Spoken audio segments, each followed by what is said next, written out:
Manglona now, who is live from Saipan. Good morning, Tomas. Good morning, Brie and Chris. Here's the latest making news in the CNMI. The CNMI legislature met with some members of the governor's COVID-19 task force early yesterday morning for a briefing on the state of the island's public health response. Here's Chair Warren Villagomez. Take a listen.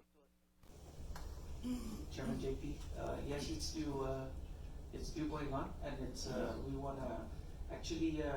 I'm very excited to be in this body.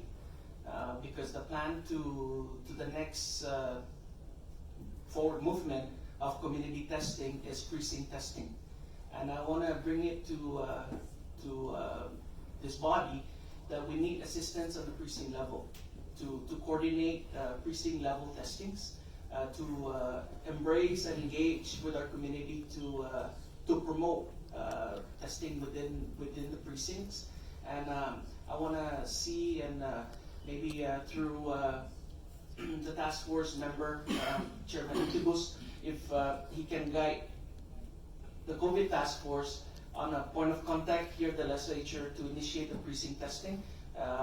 The place that's recommended, recommendations best to identify the vulnerable population within the precincts, and at what level of efforts do we need to engage in our community that are challenged with transportation, language barrier issues, at what level of, coordination that we need to bring our community that hasn't been tested to be tested. So yes, that is still ongoing, Chairman JP, and we want to encourage.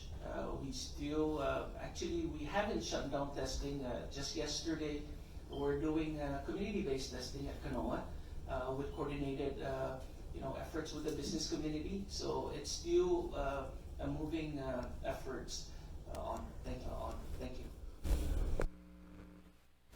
Chair Warren Villagomez of the governor's COVID-19 task force explained the remaining needs to ensure village-based testing can be implemented soon.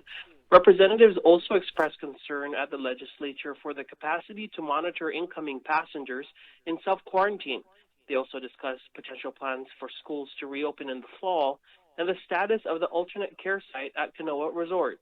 To date, the CNMI has tested over 8,000 of its residents, remaining at 30 confirmed positive cases with 2 deaths. Since about the last 18 days, there hasn't been a new case here in the CNMI. And as of yesterday, CEO of the Commonwealth Healthcare Corporation, Esther Muña, tells KUAM that there remains only 1 active case at the Kanoa Resort facility. Bring Chris, that's the latest making news here in the CNMI. Thanks, Tomas. Back on Guam today, more tax relief for small businesses and a choice in health insurance providers. Those were among the 6 bills signed into law by the governor. Here's Nestor Lacato with a summary. A bill by